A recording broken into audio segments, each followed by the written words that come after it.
Hello. Our reading today is from Matthew chapter 11, verses 16 through 19, and then picking up at verse 25 and on through verse 30. And it goes, "But to what will I compare this generation? It is like children sitting in the marketplaces and calling to one another, 'We played the flute for you, and you did not dance. We wailed, and you did not mourn.' For John came neither eating nor drinking, and they say, 'He has a demon.' The Son of Man came eating and drinking, and they say, 'Look, a glutton and a drunkard, a friend of tax collectors and sinners.' Yet wisdom is vindicated by her deeds." At that time, Jesus said, "I thank you, Father, Lord of heaven and earth, because you have hidden these things from the wise and the intelligent, and have revealed them to infants. Yes, Father, for such was your gracious will. All things have been handed over to me by the Father, and no one knows the Son except the Father, and no one knows the Father except the Son, and anyone to whom the Son chooses to reveal him. Come to me, all you that are weary and are carrying heavy burdens, and I will give you rest. Take my yoke upon you and learn from me, for I am gentle and humble of heart, and you will find rest for your souls.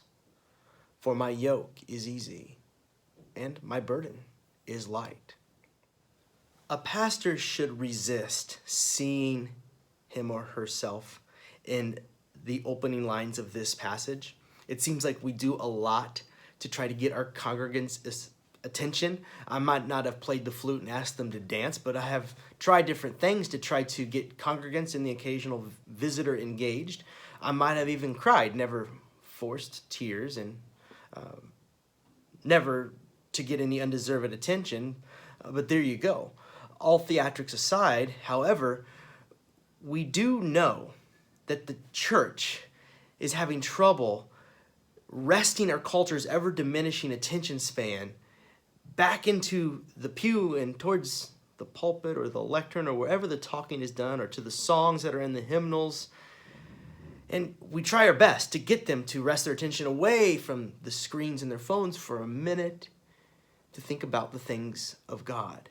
We say we do this so that we can tell people about Jesus. And I hope that that's true, but sometimes I feel like we are crying for attention so that we can continue to pay the bills.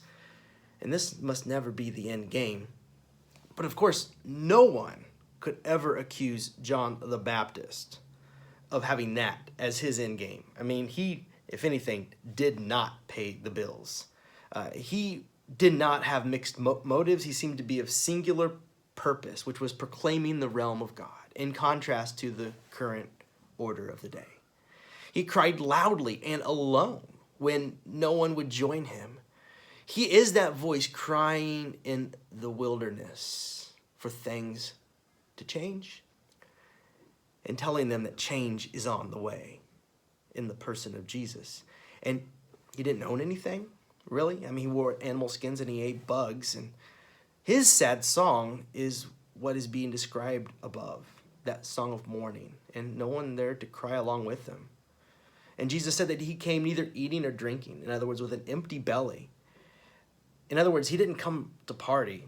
It's kind of a negative message, maybe a wet blanket. And the people called him a devil.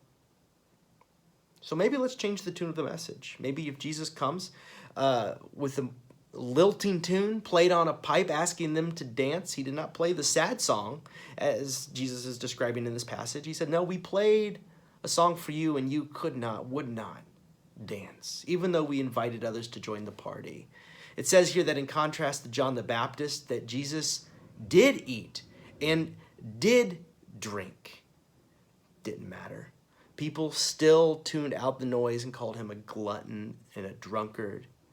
So Jesus says, what are we to liken this generation? We came singing, we came wailing, we came hungry, then we came full and invited you to the feast. But there was nothing that we could have done, it seems, to have motivated you to join us. In fact, those things became the criticisms. You're too happy, you're too sad, You're a glutton. No, you're a demon. You hang out with the wrong sorts of people, with the tax collectors and the sinners. And at this point, it seems like they're just looking for any reason to reject what Jesus brings. And what did Jesus bring? The text reads, wisdom. And wisdom, if we read on, is vindicated by her deeds, which is important to hold on to, that truth, that wisdom and those on its side are vindicated. Sometimes it doesn't seem like that time is very near. Now the lectionary skips over what comes next, which is the scathing indictment of the towns and places that have rejected this wisdom. Woe to you, Chorazin. Woe to you, Bethsaida. And these were the places where Jesus had sung his song and had been rejected in spite of everything. And in rejecting him, they rejected the deep wisdom of God. They could never believe that the words coming out of the mouth of Jesus were wise. I mean, after all, he said crazy things. No matter the way he packaged it, it doesn't seem like they were going to be able to hear it, receive it, or be transformed by it. And this is a terrible tragedy, and it still happens today. But not everyone misses it, which is the point of verses 25 through 30. And here describe, going forward, the kinds of people that hear it and the consequences for hearing it, the reward for hearing it. Verse 25, at that time, Jesus said, I thank you, Father, Lord of heaven and earth, because you have hidden these things from the wise and the intelligent and have revealed them to the infants. Yes, Father, for such was your gracious will. Now, the wise and the intelligent that Jesus is speaking of, he is referring to in tongue-in-cheek.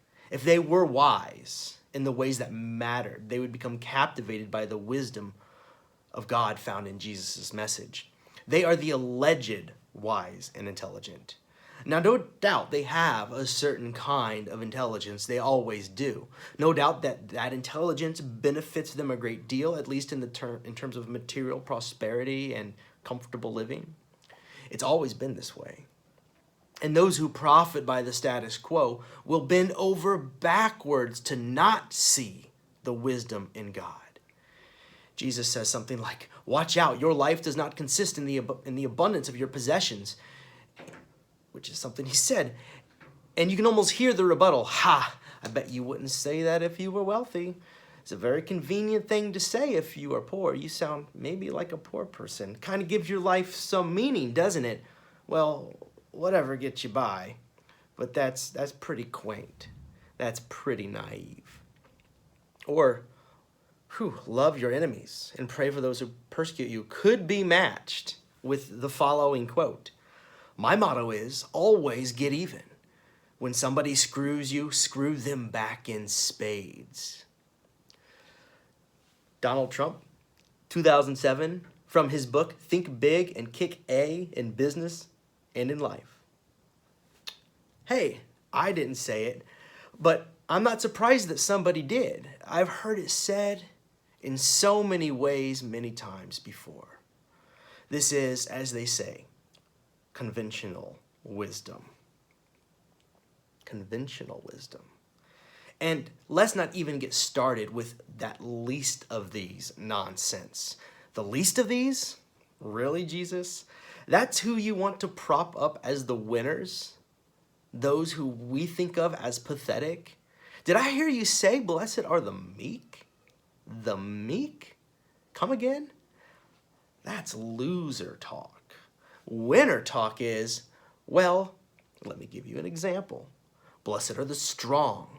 Blessed are the crafty. Blessed are those who are willing to harden their hearts to get ahead. It's just business. Try on a little of that, Jesus. Least of these. Come on. Give me a break. Now, true, some aren't fans of the status quo, but they might still say, hey, it is what it is. What are you going to do? I guess you got to play the game. Again, more conventional wisdom. In response, Jesus thanks the Father for the wisdom given him. Wisdom lost on the alleged wise has been given to, get this, infants. Infants. Little babies. Of course, this is a metaphor for those who are deemed small in terms of importance by a culture that values the wrong things and a culture whose values are way off. Those that have not profited, or those that have not been dealt good hands under systems and their so-called conventional wisdom, well, they get it. They see what others don't. The supposed small and naive, those infants who can have the wool pulled over their eyes so easily. Jesus calls them blessed. And they say, really? And Jesus says, of course. All things have been handed over to me by the Father. And no one knows the Son except the Father. And no one knows the Father except the Son, and anyone to whom the Son chooses to reveal him. In other words, in so many words, Jesus is saying, I have this unique, intimate relationship with God.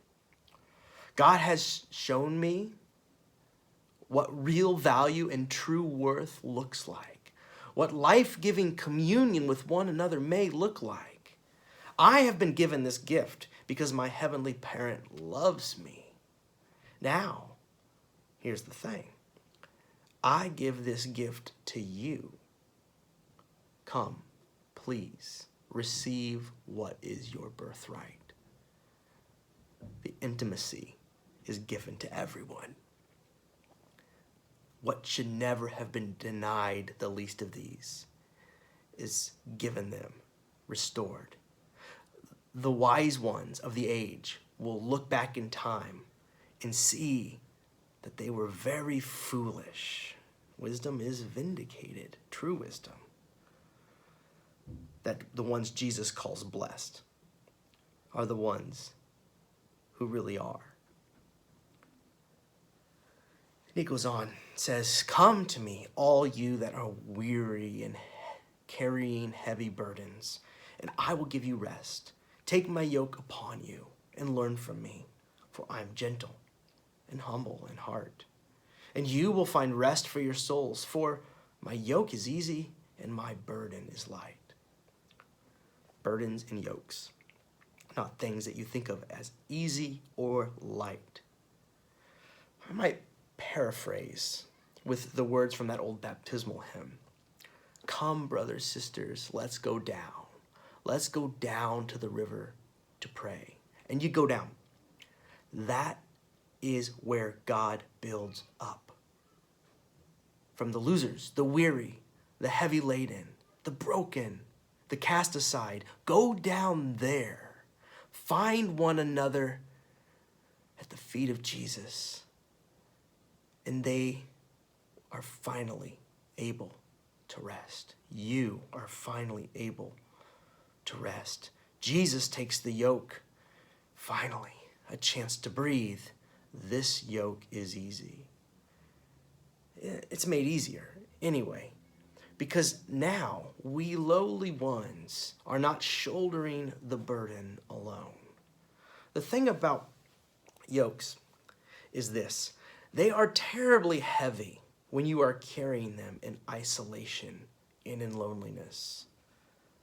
No talking on the assembly line. Do your work. You are isolated and alone in a ruinous marriage. No one is there to help you, much less love you. Very alone. Don't share your pain with anyone. Vulnerability spells weakness, and you need to be a man. And alone. If they knew my brokenness, they would reject me. So I will remain alone. I'd better pretend that I'm not carrying too great a burden, or they won't want to bother with me. So I'll stay here alone. I don't know what they're talking about. I'll just nod and pretend I understand. I'd be embarrassed to ask. I'm ashamed of so much. The more I hide, the more I withdraw. The more I double down and continue to shoulder this burden. After all, I probably deserve this yoke. So many people going it alone. Yokes are terribly heavy. Burdens are many times more cumbersome when they are carried alone.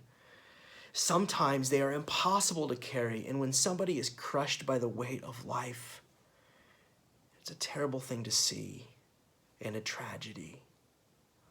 All the more so because Jesus has invited us in saying, "Come, we were never meant to be alone. You don't have to carry that yoke on your own." This rugged individualism that is talked about so much, as American as apple pie, may sound romantic and very brave, but it turns out that it is Antichrist. It's not wise. There is another way. The wisdom given to the little people calls them together. And as they gather, they start to share this load. They share their stories of sadness and brokenheartedness and are surprised and amazed when they find others with similar stories. Now there are two people carrying the yoke when before there was one, and then three more are added, and it's getting lighter and lighter and lighter as people find commonality, solidarity, find a community built on the principles of Jesus and the wisdom of God. Now we've learned it to be true that the yoke is easy and the burden becomes light. Only those brave enough to name their weakness, to be found in their vulnerable place, to find solidarity with the lowly, the ugly, the outsider, only these find rest for their sin-sick, weary souls. The place that they are looking for. Home, a place to hang your hat. After all, aren't we all tired? I'm tired of being tired. And I think it's time for us to reject the wisdom of the day and approach the problem like children. Children intuitively know that they are vulnerable and can only make it when they are in community with stronger arms to help them shoulder the burden of living, sometimes carry them. They know about yokes. They know that they can't shoulder them alone. Mom, Dad, can you help me? And we say, sure. And we once knew this to be true of ourselves, that we need others. And then our innocence was lost. Now it's time to relearn what we never should have forgotten. So let's gather down with the least and the last. Let us reject the false doctrines of individualism, consumerism, and nice people finish last. Let us cast off these yokes, at least. We were never meant to carry these. But that is, of course, loser talk. But didn't Jesus say that the last will be first and the first will be last in the realm of God? Is this foolishness? Many, if not most of us, would say that it is. Jesus said it like it was true, like it was wise. He said it several times, in fact. Was he a fool? If not, let's lay our burdens down. Let's carry the burdens of our sisters and brothers together. Now, when we do this, we are not alone. We are one body, joined by the love of God. Now we see by a lens that is truly revelatory, truly wise. In rejecting the conventional wisdom of our times, we find rest for our souls. It is good to be in this together, now that we can finally see it for what it is. Let's carry this together. You don't have to go it alone.